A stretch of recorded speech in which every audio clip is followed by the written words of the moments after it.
முலாயம் சிங் யாதவ் அவர் வந்து ஓட்டு போட போகிறாரு. யோசிச்சு உடனே தப்பாக போட்டு அந்த பேலட் பேப்பர் கிழிச்சிடறாரு. கிழிச்சு போட்டுட்டு உடனே போய்ட்டு மறுபடியும் அந்த எலெக்ஷன் ஆஃபீஸர் இருப்பார் இல்லையா, அவர்கிட்ட போய்ட்டு வேறு பேலட் பேப்பர் கொடுப்பேன். இந்த மாதிரி நான் வந்து இப்போ அடித்ததால் ஏற்படுற வழி என்ன ஆகும்னாக்கா ஒரு சில மணி நேரங்களில் சரியாயிடும்.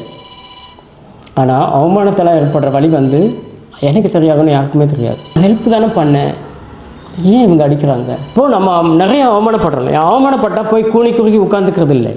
நீங்கள் இலக்கு ஸ்டேட் ஃபஸ்ட் வைங்களேன், பாஸ் பண்ணுறது அது ஒரு கஷ்டமாகவே இருக்காது. யூத் பேப்பரின் இனிய வணக்கம். மறக்காமல் சப்ஸ்கிரைப் பண்ணுங்கள், பக்கத்தில் இருக்க பெல் ஐகானை கிளிக் பண்ணுங்கள். தேங்க்யூ. யூத் பேப்பர் சேனலோட சப்ஸ்கிரைபர் அனைவர்களுக்கும் வணக்கம். ஒரு வெள்ளைக்கார சீமாட்டி வந்து ரோட்டில் போகிறப்போ அவங்க கைப்பை வந்து தவறி கீழே விழுது. பின்னாடி வந்து ஒரு பையன் வரான். வந்துட்டு அந்த பையனுக்கு வந்து அவங்க பேரண்ட்ஸ் எல்லாம் சொல்லி கொடுத்துருக்காங்க, எல்லாருக்கும் உதவி செய்யணுன்றது தான். அந்த பையன் வந்து அந்த சீமாட்டியோட பேக்கை எடுத்து அவங்க கையில் கொடுக்குறான். கொடுத்துட்டு இப்போ ஒரு பொண்ணுகையோட அவங்கள பார்க்குறான். பொதுவாக வந்து ஒரு ஹெல்ப் பண்ணிருக்கோம், அவங்க பாராட்டுவாங்க. எல்லாருமே பாராட்ட வந்து நம்ம லைக் பண்ணுறோம். அதே மாதிரி தான் அந்த பையனும் வந்து ஒரு சின்ன பொண்ணுகையோட நின்றுட்டுருக்கான். ஆனால் நடந்தது வேறு. என்ன நடந்துச்சுன்னாக்கா, அந்த பெண்மணி வந்து அந்த பேக்கை வாங்கினதும் பலார்னு ஒரு அரை கண்ணத்தில் ஸ்டன் ஆகிட்டான். நான் ஹெல்ப் தானே பண்ணேன், ஏன் இவங்க அடிக்கிறாங்க? கண்ணில் வந்து கண்ணீர் வழியுது. புரியல. அவங்க அடுத்து சொன்னதான், கருப்பு நாயே நீ வந்து என் பேக்கை தொடலாமா அப்படின்னு சொல்லிட்டு தூக்கி எறிஞ்சிட்டு போயிட்டாங்க. அந்த பேக்கையே திருப்பி அவங்க எடுக்கவே இல்லை. இப்போ என்ன ஆச்சுன்னாக்கா, அவனுக்கு அப்போ தான் அது சிறுவன் இல்லையா, அதனால் வந்து அந்த நிறவேற்றுமை வெறி இதெல்லாம் அவனுக்கு தெரியல, புதுசு. ஸோ ஸ்டன் ஆகி உட்காந்துட்டான். அடித்தது பயங்கர வலி, அதான் அழுகே வருது. இப்போ அடித்ததால் ஏற்படுற வலி என்ன ஆகும்னாக்கா ஒரு சில மணி நேரங்களில் சரியாயிடும். ஆனால் அவமானத்தால் ஏற்படுற வலி வந்து எனக்கு சரியாகும்னு யாருக்குமே தெரியாது. தூக்கத்திலலாம் தோணும், திடீர்னு விழிப்புக்கும் அந்த அவமானம். அந்த பையனுக்கு வந்து ஏற்பட்ட அந்த அவமானம் அவனை தூக்க விடலை. அந்த அவமானம் அவனை என்ன பண்ணுச்சுனாக்கா, அவனை தூங்க விடாமல் பண்ணிச்சு. அந்த அவமானம் வந்து கருப்புகளுக்கு ஆதரவாக போராட வச்சுது. அந்த அவமானம் வந்து அவனை 27 வருஷம் ஜெயிலில் தள்ளிச்சு. அந்த அவமானம் வந்து கருப்பின மக்களுக்கு விடுதலை பெற்று தந்துச்சு. தட்ஸ் வெற்றி. அப்போது நம்ம நிறைய அவமானப்படுறோம். அவமானப்பட்டால் போய் கூணி குறுக்கி உட்காந்துக்கிறது இல்லை. அவமானம் தான் நமக்கு கிடைச்ச ட்ரிக்கர். அந்த அவமானம் வந்து நம்ம என்றைக்கு உங்களுக்கு தெரியும், நீங்கள் நிறைய தடவை எக்ஸாம் எழுதிருப்பீங்க, ஃபெயில் ஆகிருப்பீங்க. சில பேர் வந்து நம்ம மேலே அக்கறையோடு கேட்பாங்க, நம்ம அப்பா அம்மா கேட்பாங்க இல்லையா, ஃபெயில் ஆகிட்டியா, பரவாயில்லப்பா விடு, அடுத்த எக்ஸாமில் பாஸ் பண்ணிக்கலாம். அவங்களுக்குள்ள வழி இருக்கும். அந்த வழி வந்து உங்களுக்கும் வழி ஏற்படுத்தணுன்றதுக்காக வந்து அவங்க பொறுத்துப்பாங்க.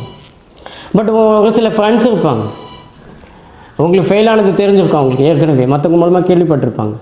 ஆனாலும் உங்கள் வாயில் வரணும்னு கேட்பாங்க. என்னப்பா என்னாச்சு, இப்போ பாஸ் பண்ணிட்டியா அப்படின்னு கேட்பாங்க. உங்களுக்கு தெரியும் அவங்க நம்ம ஃபெயில் ஆனது அவங்களுக்கும் தெரியுன்றது. ஆனால் உங்கள் வாயில் வர வைக்கணும், அதில் ஒரு குறைவ திருப்தி அவங்களுக்கு. இந்த அவமானத்தை நீங்கள் ஃபேஸ் பண்ணியிருக்கலாம், ஃபேஸ் பண்ணாமல் கூட இருக்கலாம், இல்லை இனிமேல் கூட ஃபேஸ் பண்ணலாம். இப்போ உங்களோட அப்போ வந்து ஏற்படணும் என்னது, நான் பாஸ் பண்ணேன்னா எங்கள் அப்பா அம்மா கிட்ட ஃபஸ்ட்டு சொல்லுவேனோ இல்லையோ, முதல்ல உனக்கு தான் ஏன் சொல்லுவேன், நான் உங்கள் காதில் புகை வரணும், நான் பாஸ் பண்ணேன். இப்போ அந்த மாதிரி ஒரு எண்ணத்தை நீங்கள் ஏற்படுத்திக்கிட்டுனா போதும். எப்போ கஷ்டங்கள் மூலமாக தான் நிறைய இதை பற்றி யாரெல்லாம் கஷ்டப்பட்டு ஜெயிச்சாங்கன்றதுக்கு நிறைய கதைகள் என்னால் சொல்ல முடியும். பட் அதெல்லாம் ஒரு விஷயமே இல்லை. பாஸ் பண்ணுறதும் பாஸ் பண்ணாததும் உங்கள் கையில் தான் இருக்குது. அதனால் வந்து முடியும்னு நினச்சா முடியும், முடியாதுன்னு நினச்சா முடியாது. ஒவ்வொரு அவமானத்தையும் மனசுக்குள்ளே வச்சு நிறுத்துங்க. எப்போல்லாம் உங்களுக்கு தூக்கம் வருதோ அதை நினச்சி பாருங்கள், உங்களுக்கு தூக்கம் போயிடும். அப்போ அதை தொடர்ந்து அதை ஜெயிக்கிற வரைக்கும் அவ்வளோதான். அதுக்கப்புறம் நீங்கள் உங்களோட லைஃப் ஸ்டைலில் நீங்கள் மாற்றிக்கலாம், உங்களுக்கு பிடிச்ச மாதிரி நீங்கள் வாழ்ந்துக்கலாம். நீங்கள் படிக்கிற போகிறது அதிகபட்சம் 1 வருஷம் 2 வருஷம் அவ்வளோதான். அதுக்கு மேலெல்லாம் தேவையேப்படாது. அதுக்கு மேலே தேவைப்படுதுனாக்கா நீங்கள் உங்களை சரியாக படிக்கலன்னு அர்த்தம். நீங்கள் நான் பாஸ் பண்ணணுன்னா எல்லாரும் சொல்கிறது என்னென்னா, புரிஞ்சுக்கிட்டு படிங்க.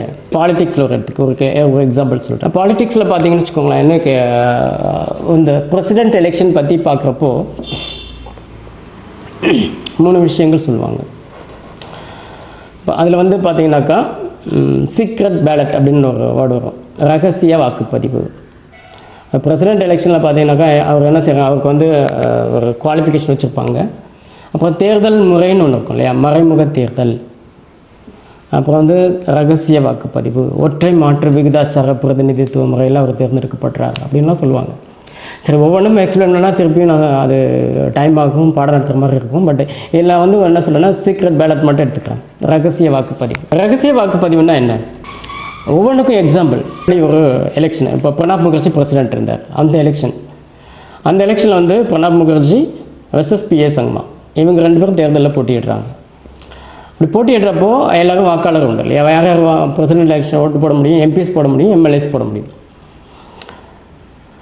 அப்போது சமாஜ்வாதி பார்ட்டி இருக்கு இல்லையா, அந்த பார்ட்டியோட லீடர் இருந்தார் உத்தரப்பிரதேஷில், முலாயம் சிங் யாதவ்.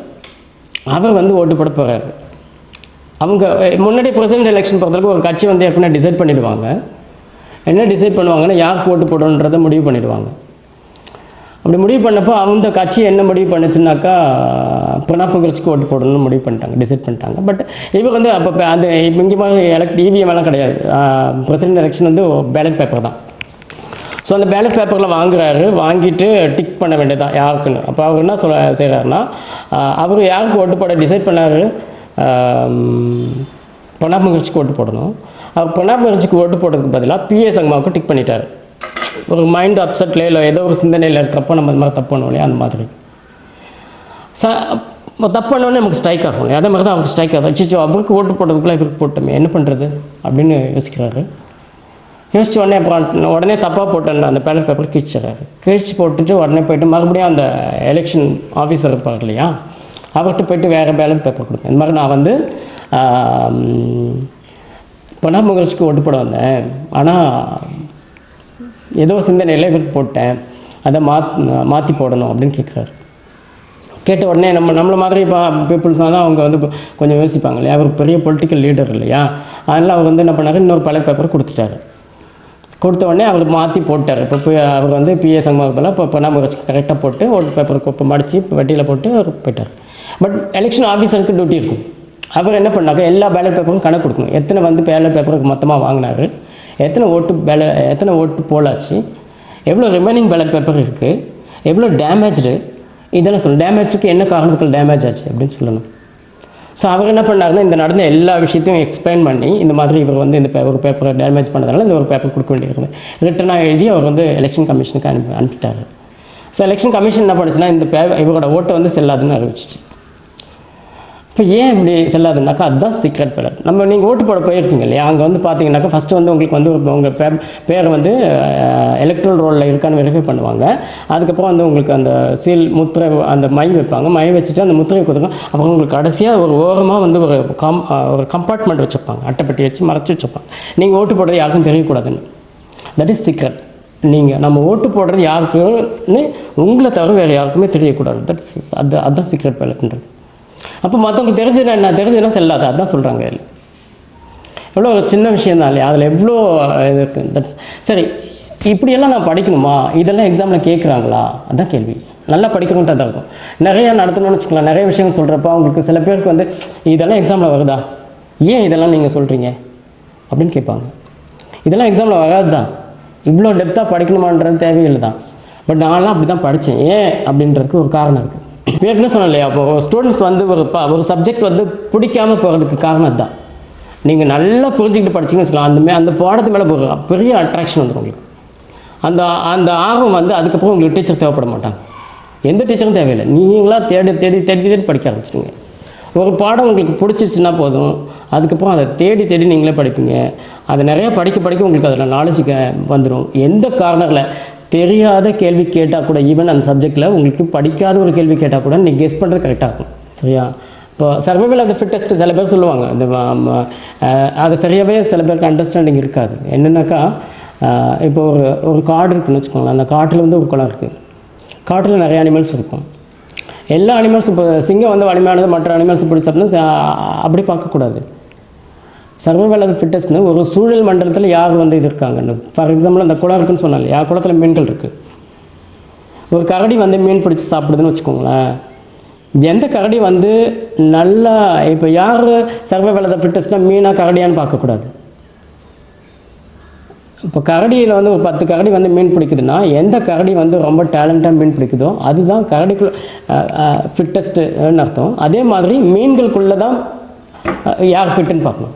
இப்போ கரடியோட காலடி ஓசை கேட்டோடனே போய் ஆழத்தில் போய் ஒளிஞ்சிக்கிற மீன் பெஸ்ட்டு. அப்போது என்ன சொல்கிறாங்கன்னா ஃபிட்டஸ்ட்டுன்றது எப்படின்னாக்கா ஒவ்வொரு சூழலுக்கும் தனியாக தான் நீங்கள் கால்குலேஷன் பண்ணணும். அதை சமம் இல்லாத 2 பேருக்குள்ள வந்து நீங்கள் பண்ண முடியாது.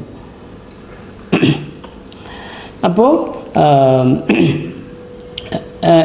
அதே தான் உங்களுக்கு காம்படிஷன் எக்ஸாமில் ரிசர்வேஷன் கொடுக்குறாங்க, அவங்க போயிடுறாங்க இவங்க போயிடுறாங்கலாம் நீங்கள் பார்க்க தேவையில்லை. போட்டி வந்து உங்கள் ஒவ்வொரு சமூகத்துக்குள்ளே மட்டும்தான் நடக்கும். உங்களுக்கும் போட்டி கிடையாது. ஆக்சுவலாக நான் என்ன சொல்கிறேன்னா நான் ரிசர்வேஷனில் வர வேண்டாம். உங்களால் ஏன் ஓப்பனில் போக முடியாது?